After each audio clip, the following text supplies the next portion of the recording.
अस्सलाम वालेकुम जी। मैं हूं फैसल अब्बास और मेरे साथ मौजूद हैं सिद्दीक जान साहब। सिद्दीक जान साहब, इमरान खान साहब ने जो टीम नई उतारी है, तो इस टीम के बाद क्या एक्सपेक्ट किया जा रहा है? क्या खबरें हैं, क्या तज्ज़िये हैं कि नवंबर के अंदर दोबारा एहतजाज होने जा रहा है?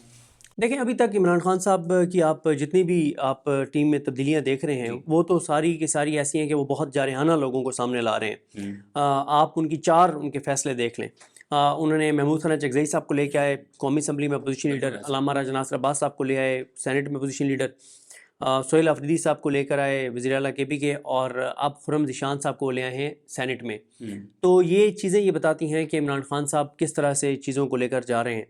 और अच्छा, एक चीज़ और है जो मोहम्मद मालिक साहब ने बताई कि इमरान खान साहब ने कहा है कि अब आपने टिकट जो देने हैं ज़िमनी इलेक्शन में केपीके के हम्म। अंदर, वो भी आपने 35 साल के राउंड अबाउट जो एज के लोगों को देने हैं, यूथ को देने हैं। अच्छा। अच्छा, इस पे मैं कुछ सहाफ़ियों की तनकीद भी देख रहा था कि पीटीआई केपीके में क्यों इलेक्शन लड़ रही है, ज़िमनी इलेक्शन, और हम्म। पंजाब में क्यों नहीं लड़ रही। अगर आपने बाइकआउट करना है तो हर जगह करें, और नहीं करना तो फिर कहीं भी ना करें। कहीं भी ना करें। देखिए, इस हवाले से मैं आपको बता देता हूँ कि केपीके में वो इसलिए इलेक्शन लड़ रहे हैं कि केपीके में फॉर्म 47 जारी करना इतना आसान नहीं है। हम्म। केपीके के अंदर उनकी अपनी हुकूमत है, केपीके के अंदर उनका एक होल्ड है, और वहाँ ब्यूरोक्रेट्स के लिए इतना आसान भी नहीं है। और सोहेल अफरीदी के आने के बाद तो बिल्कुल आसान नहीं है कि कोई ब्यूरोक्रेट जो है वो 2 नंबरी करे और फॉर्म 47 जो है वो जारी करे, हम्म। और जो प्रिजाइडिंग ऑफिसर्स हैं वो फॉर्म 47 तैयार करें, तो इतना आसान नहीं है। तो वो केपीके में इसलिए इलेक्शन लड़ रहे हैं कि केपीके में फॉर्म 47 जारी करना इतना आसान नहीं है। हम्म। तो पंजाब में तो इस वक्त बहुत ही तबाहकुन सूरत हाल है। बिल्कुल ऐसा। तो इमरान खान साहब की अब तक जितनी इमरान खान साहब ने टीम में तब्दीलियाँ की हैं, वो सब की सब ये बताती हैं कि इमरान खान बहुत शदीद मज़ामत की तरफ मामलात को लेकर जा रहे हैं। हम्म। देखें, ये जो बात होती है ना कि इमरान खान वो लोग जो कहते थे कि बातचीत के ज़रिए मसले का हल होना चाहिए, अगर अली अमीन गंडापुर साहब भी बातचीत के ज़रिए मसले का हल नहीं निकाल सके, तो फिर 2 साल नहीं निकाल नहीं सकते। निकाल सकते हाँ। ना। देखिए, मैं उन लोगों को मैं पीटीआई के एक बड़े सीनियर रहनुमा के पास बैठा था, और एक और तहरीक इंसाफ के बैठे थे, एक रुकने असम्बली। तो उन्होंने कहा कि जी इमरान खान साहब, हमें इदारों की तरफ से बुला के कहा गया कि जी हम तो इमरान खान के साथ मामला तय करना चाहते हैं, हम्म। लेकिन इमरान खान ही ज़िद पे अड़ा हुआ है, और वो कोई बात हमारी मानने को तैयार नहीं है। अच्छा। तो वहाँ पे हमारी यही डिस्कशन हुई कि ये बताएं कि इमरान खान क्या मांग रहा है। इमरान खान जो 4 चीज़ें मांग रहा है, क्या उन 4 में से कोई चीज़ इस्टेब्लिशमेंट इमरान खान को दे सकती है? तो नहीं दे सकती ना। हम्म। इमरान खान सबसे पहले मांग रहे हैं 9 मई की गैर जानिबदाराना जुडिशल इंक्वायरी। हम्म। क्या इस्टेब्लिशमेंट दे सकती है ये? बिल्कुल नहीं। इमरान खान 8 फरवरी के मैंडेट की वापसी मांग रहे हैं। हम्म। क्या इस्टेब्लिशमेंट बिल्कुल दे सकती है? नहीं दे नहीं सकती। दे। इमरान खान 26 नवंबर की तहकीकात मांग रहे हैं। इस्टेब्लिशमेंट दे सकती है? बिल्कुल नहीं। नहीं दे सकती। इमरान खान अब सानिया मुरीदके की जुडिशल इंक्वायरी का मुतालबा कर रहे हैं। क्या इस्टेब्लिशमेंट करवा सकती है? हम्म। नहीं करवा सकती। इमरान खान तमाम इदारों को उनकी हदूद में वापस जाके और काम करने का कह रहे हैं। क्या हो सकता नहीं? बात यह है कि बातचीत के ज़रिए मामलात हल हो ही नहीं सकते। हम्म। बातचीत के ज़रिए मुज़ाकरात, मतलब मुज़ाकरात किस चीज़ पे होने हैं? अच्छा, अब ये तो वो चीज़ें जो इमरान खान इस्टेब्लिशमेंट से मांग रहे हैं। इस्टेब्लिशमेंट इमरान खान से क्या मांग रही है? हम्म। इस्टेब्लिशमेंट इमरान खान को कहती है कि 6 माह तक आपकी तरफ से आर्मी की क़यादत या आर्मी के हवाले से, फ़ौज के हवाले से, इस्टेब्लिशमेंट के हवाले से कोई बयान नहीं आना चाहिए। 6 महीने तक मुकम्मल तौर पे आप इस्टेब्लिशमेंट के साथ सीज़ फायर कर लें। सेम वही फार्मूला जो कि जैसे मरियम नवाज साहिबा का ट्विटर अकाउंट खामोश हो हाँ, जाता था, मतलब अब वो खामोश हो वो जाता मसला ये है ना कि शरीफ खानदान तो इतना करप्ट है, हम्म। इतना कमज़ोर है कि वो मान गए थे कि हम्म। ट्विटर भी बंद हो गया और कोई सवाल के जवाब भी नहीं होंगे। अच्छा, अब इमरान खान को मामला नहीं है। हम्म। अच्छा, पहला वो कहते हैं इमरान खान को कि आप 6 माह तक तो फ़ौज की क़यादत, फ़ौज इस्टेब्लिशमेंट उनकी पॉलिसीज़ के हवाले से कोई बात ना करें। हम्म। आप इस्टेब्लिशमेंट की अफ़गान पॉलिसी है या मिलिट्री ऑपरेशन वाली पॉलिसी है, उसके ऊपर कोई इसके अगेंस्ट बात ना करें। हम्म। आप जो है वो अपने सोशल मीडिया को कहें कि मुकम्मल तौर पे इस्टेब्लिशमेंट की पॉलिसीज़ के ऊपर खामोश हो जाएँ। हम्म। उसके बाद हम आपको बनिंगाला शिफ्ट करेंगे, और वहाँ पे भी आप जो है वो 1.5 साल 2 साल सुकून से बैठेंगे अच्छा। चुप करके, हाँ। इस हुकूमत को चलता रहने देंगे, और 2 साल बाद आप बोलना शुरू कीजिएगा। 1 साल रह गया होगा इलेक्शन में, और आप अगले इलेक्शन में फोकस कीजिएगा। हम्म। क्या इमरान खान ये मान सकते हैं? बिल्कुल सही। तो इस्टेब्लिशमेंट जो 4 चीज़ें इमरान खान से चाहती है, वो इमरान खान उनमें से एक भी नहीं दे सकता, और जो इस्टेब्लिशमेंट इमरान इमरान खान दोनों एक दूसरे को वो चीज़ें नहीं दे नहीं सकते दे सकते। जो एक दूसरे से वो डिमांड कर रहे हैं। हाँ। इमरान खान इस नतीजे पे पहुंचे हैं कि अब जब भी तब्दीली आनी है वो सड़कों पर आनी है, हम्म। वो मज़ाहमत के ज़रिए आनी है। सोहेल अफरीदी साहब ने एक मज़ामती प्लान तैयार कर लिया हुआ है, अच्छा। Subject to approval by Imran Khan. कि इमरान खान जैसे ही उसकी अप्रूवल देंगे, उसे अप्रूव करेंगे तो वो एग्जीक्यूट कर देंगे। अब वहाँ पे मसला ये है कि तहरीक इंसाफ के अंदर दो आरा हैं। 80% लोगों का ख्याल यह है कि नवंबर आइडियल है, हमें नवंबर में मार्च करना चाहिए। वो कहते हैं कि नवंबर में खातिम हुसैन रिजवी साहब की बरसी के मौके पे एक इवेंट है 19 नवंबर को लाहौर में, वो तहरीक लब्बैक कह रही है हमने करना ही करना है। 22 को वो कह रहे हैं कि हमने सानिया मुरीदिया का चेलम करना है।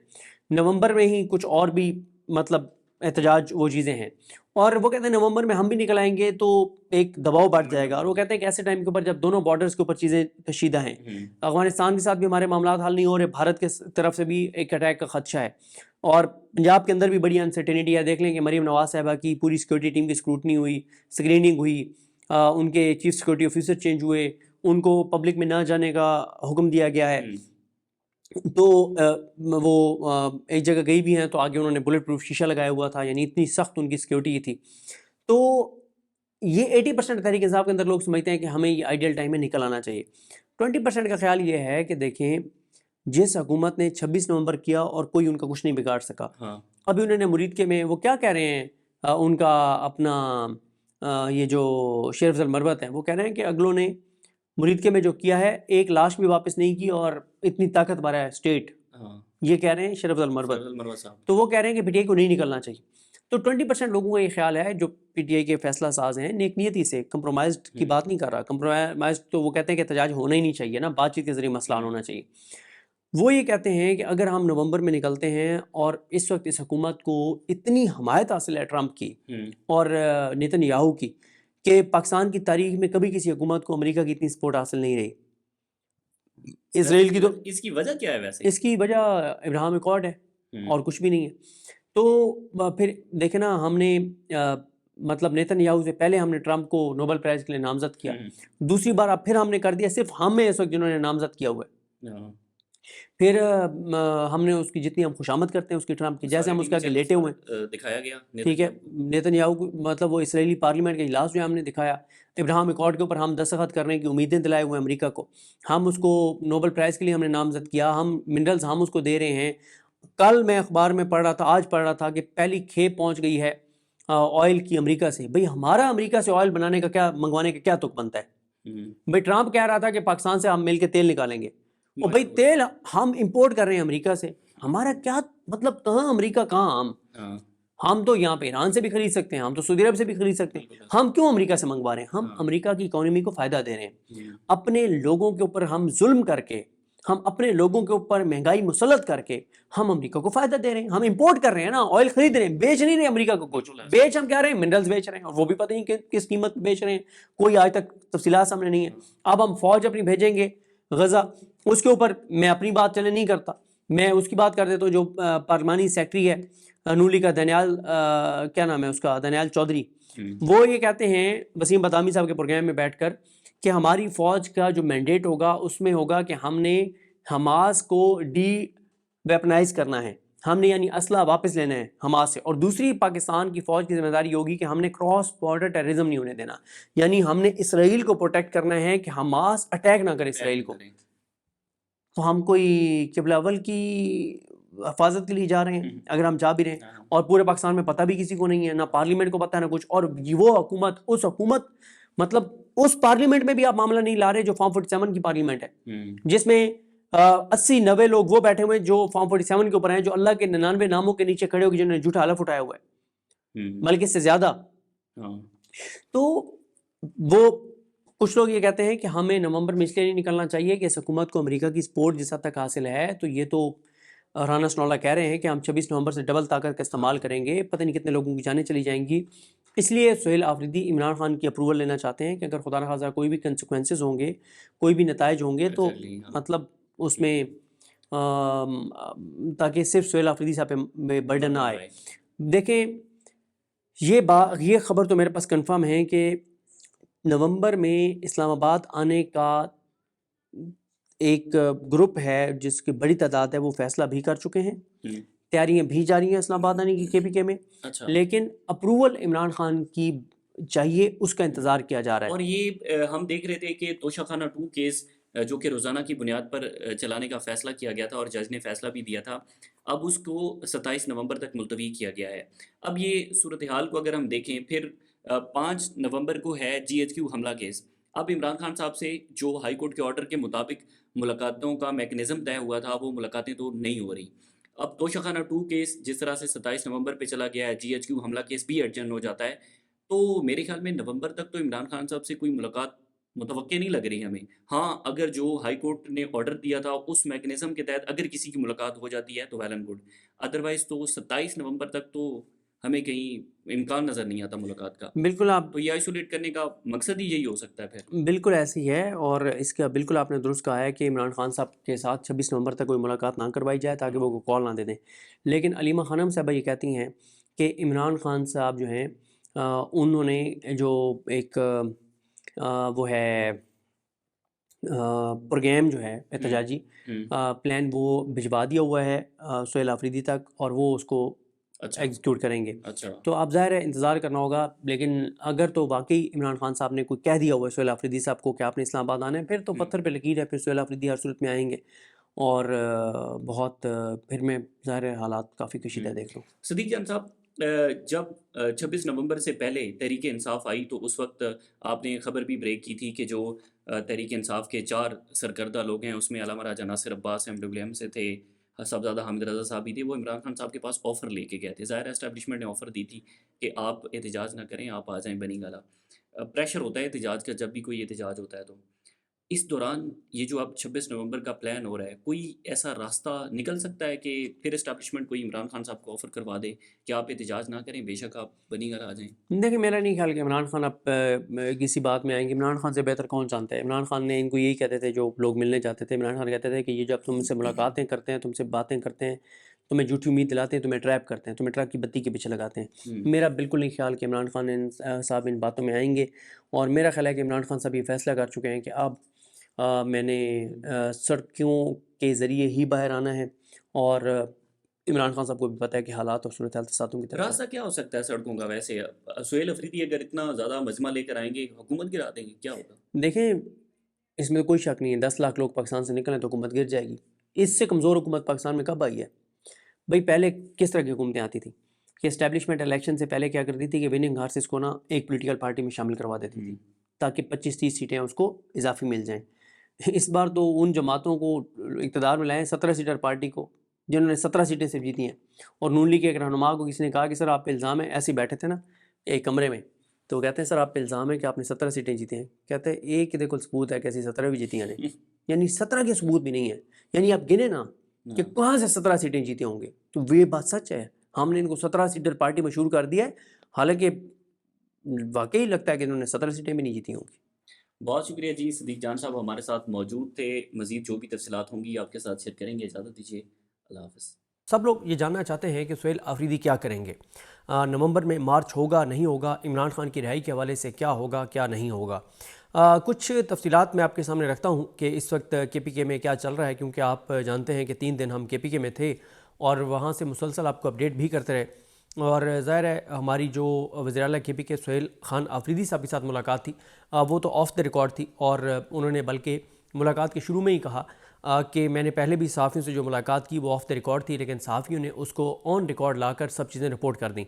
तो उन्होंने हमें कहा कि ये बातें ऑफ द रिकॉर्ड हैं, आप अपने एनालिसिस में तो इन चीज़ों को ज़हन में रखते हुए इसके मुताबिक अपना एनालिसिस तो कर सकते हैं, लेकिन आप मुझे इस तरह से इन चीज़ों पर कोट नहीं कर सकते, क्योंकि मैं खुल के आपके साथ बातें कर रहा हूँ। और हमने बहुत से सवालात किए जिसके उन्होंने ऐसे जवाब दिए जैसे हमें भी क्लैरिटी आई कि वो क्या करने जा रहे हैं। फिर ज़ाहिर है 3 दिन गुजर गए, 3 दिन उन्होंने एक्टिविटीज़ की, चारसद्दा, खैबर, करक बहुत कामयाब उन्होंने जलसे और जिरगे किए, सख्त तकरीर की, लोगों का बड़ा जोश खरोश था, लोगों ने रिस्पॉन्स दिया उनको, और नज़र आया कि किस तरह से कितने वो पॉपुलर हैं KPK के लोगों के अंदर, ख़ास तौर पे नौजवानों के अंदर, स्टूडेंट्स के अंदर। और फिर उन्होंने आगे का अपना लाएमल भी दिया और चीज़ें बताई। फिर आज भी मैंने कुछ लोगों से पूछा कि भाई क्या चल रहा है, किस तरह से चल रहा है। तो एक तो ये है कि सुहेल आफरीदी साहब ने अपना एहतजाजी प्लान जो है वो तैयार कर लिया है, और ये प्लान उन्होंने यकतरफ़ा तौर पे नहीं किया, उनका ज़ाती तौर पे प्लान नहीं है, बल्कि उन्होंने इस पूरे के पूरे प्लान के अंदर जो KPK की तंजीम है उसको ऑन बोर्ड रखा है। और ये एक बहुत अहम चीज़ है कि जब से सुहेल आफरीदी साहब आए हैं तो केपीके की तंजीम और केपीके की हुकूमत ये दोनों एक पेज पर हैं। पहले केपीके की तंजीम और पेज पे थी और केपीके की हुकूमत और पेज पर थी।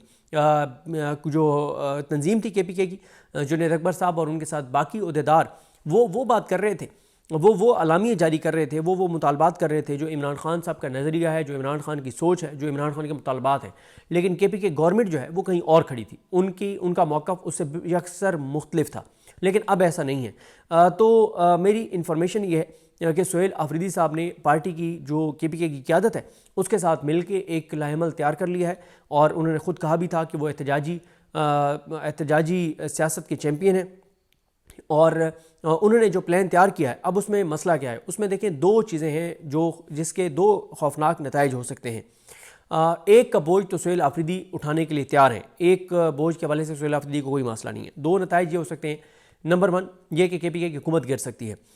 इसका सुहेल आफरीदी को कोई मसला नहीं है कि केपीके की हुकूमत गिर जाए, कोई मसला नहीं है, मैं वज़ीर आला नहीं रहूँगा, कोई मसला नहीं है, हमारी हुकूमत नहीं रहेगी, कोई मसला नहीं है। ज़ाहिर है उनका एक केपीके के लोगों का एक कॉन्फिडेंस है, यानी पीटीआई के, कि ये सूबा उस तरह से नहीं चलाया जा सकता फॉर्म 47 के ज़रिए जिस तरह से पंजाब को चलाया जा रहा है, क्योंकि वो ये समझते हैं कि केपीके के लोगों के जज्बात कुछ और हैं, एहसासात कुछ और हैं, उनके रवैये कुछ और हैं, वहाँ की रवायात और कल्चर कुछ और है और वहाँ की हसासियत कुछ और है।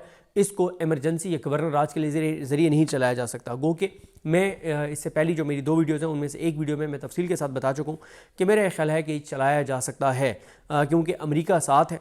और आज अभी आपने देखा कि जो खबर आई जिस पर मुस्तफ़ा नवाज़ खोखर साहब ने भी सवाल उठाए कि इसराइली अखबार ने बताया है कि पाकिस्तान की फ़ौज गज़ा जा रही है और गज़ा जाके कोई उस पाकिस्तान की फ़ौज अगर गज़ा जाएगी तो उसका मकसद कोई वहाँ पे इसराइल के साथ लड़ना नहीं है, इसराइल की फ़ौज के साथ जिहाद करना नहीं है, बल्कि इसराइल और अमेरिका ने एक चाल चली है कि मुसलमान ममालिक की अफवाज को यहाँ पे बुलाया जाए और उनके ज़रिए हमास का ख़ात्मा करवाया जाए, हमास से उनको लड़वाया जाए।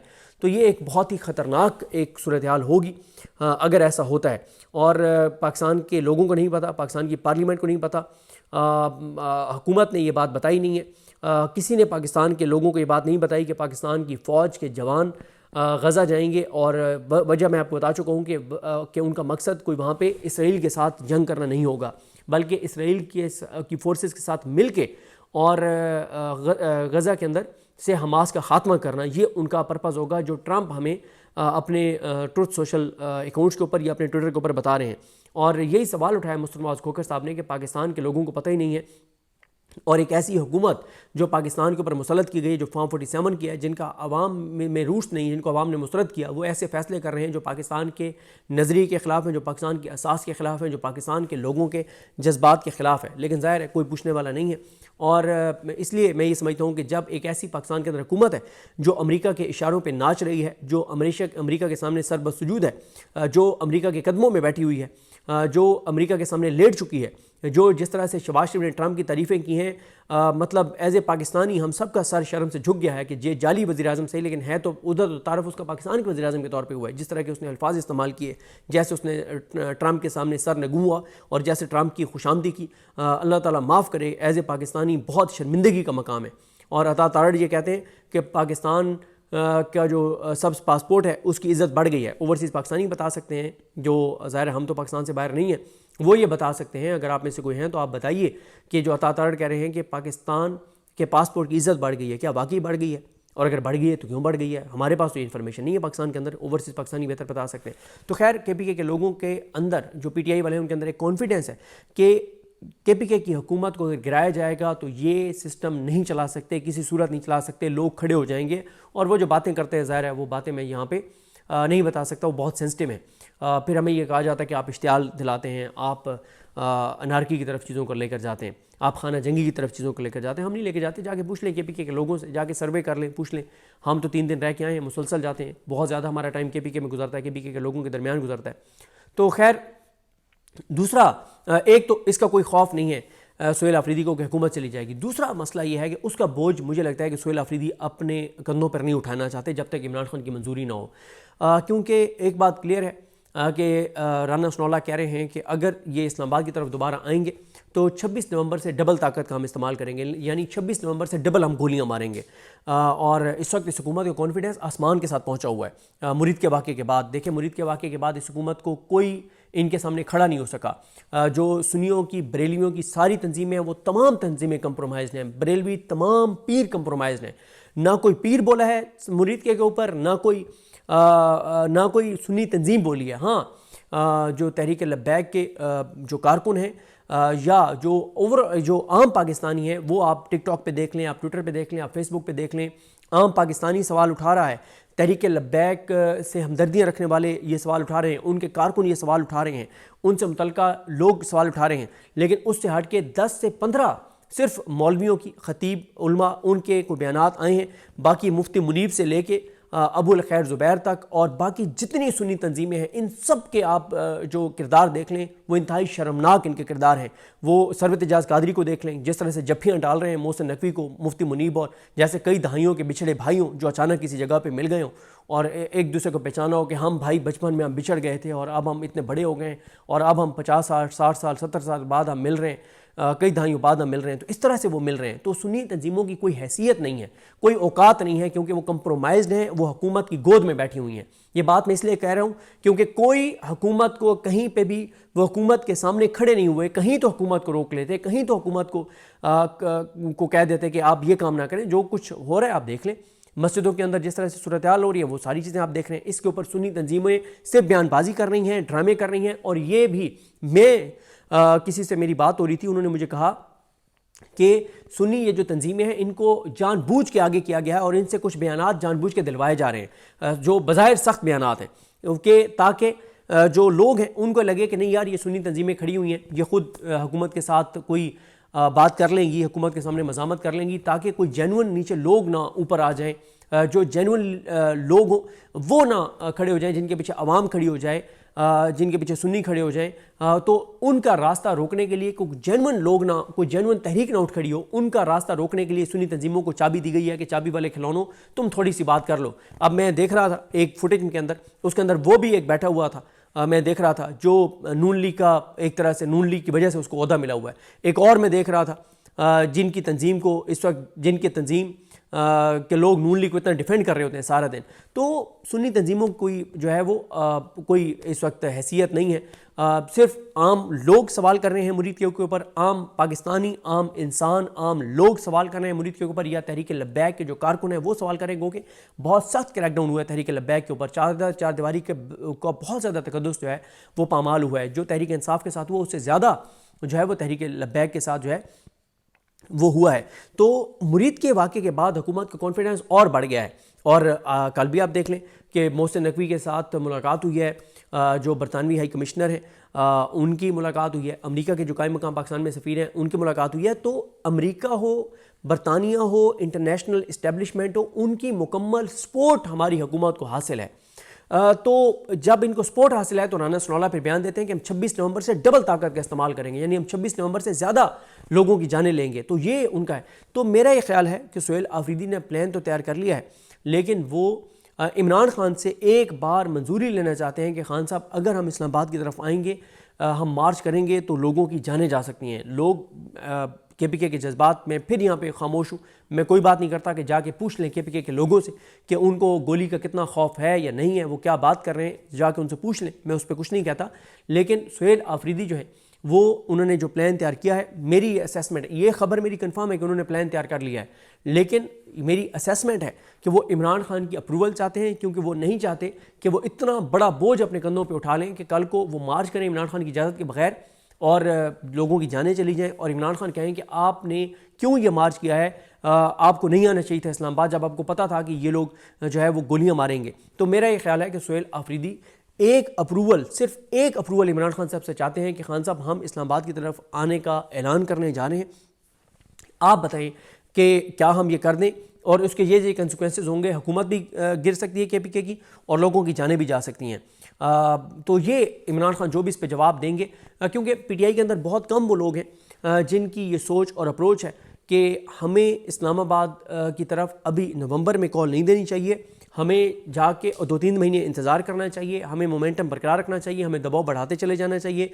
हमें कबायली अमायदीन को और साथ में लाना चाहिए, KPK के लोगों के जज्बात को और उभारना चाहिए। आप देख रहे हैं कि वो जो बात कर रहे हैं, अमन के ऊपर बात कर रहे हैं, अफगान पॉलिसी के ऊपर बात कर रहे हैं, मिलिट्री ऑपरेशन के ऊपर बात कर रहे हैं, KPK के वसाइल की बात कर रहे हैं, KPK के लोगों के हक की बात कर रहे हैं, जो 3000 अरब वफाक ने देना उसकी बात कर रहे हैं, तो उससे सुहेल आफरीदी की पॉपुलैरिटी KPK के अंदर बढ़ रही है। वो ऐसे इकदाम कर रहे हैं, करप्शन के ऊपर जीरो टॉलरेंस, वो कुछ ऐसे लोगों की को ओहदों से हटाएंगे KPK के अंदर कि ये तय हो जाएगा कि यहाँ पे अब करप्शन का राज नहीं चलेगा KPK के अंदर। वो ऐसे इकदाम करेंगे जिससे लोगों के अंदर एक एतमाद पैदा होगा कि नहीं यार, ऐसा नहीं है कि सुहेल आफरीदी सिर्फ लड़ाई के लिए आए, वो गवर्नेंस के ऊपर भी उसका फोकस होगा और आम लोगों के लिए भी वो बहुत कुछ करने जा रहा है और उसने आगाज़ भी कर दिया है। तो इसलिए कुछ लोगों का ख्याल है कि हमें 2-3 माह इसी तरह से मोमेंटम बढ़ाना चाहिए, पूरे KPK के अंदर जलसे करने चाहिए, कुछ तरक्याती मंसूबे सुहेल आफरीदी शुरू करें ताकि और ज़्यादा KPK के लोगों के अंदर वो पॉपुलर हों।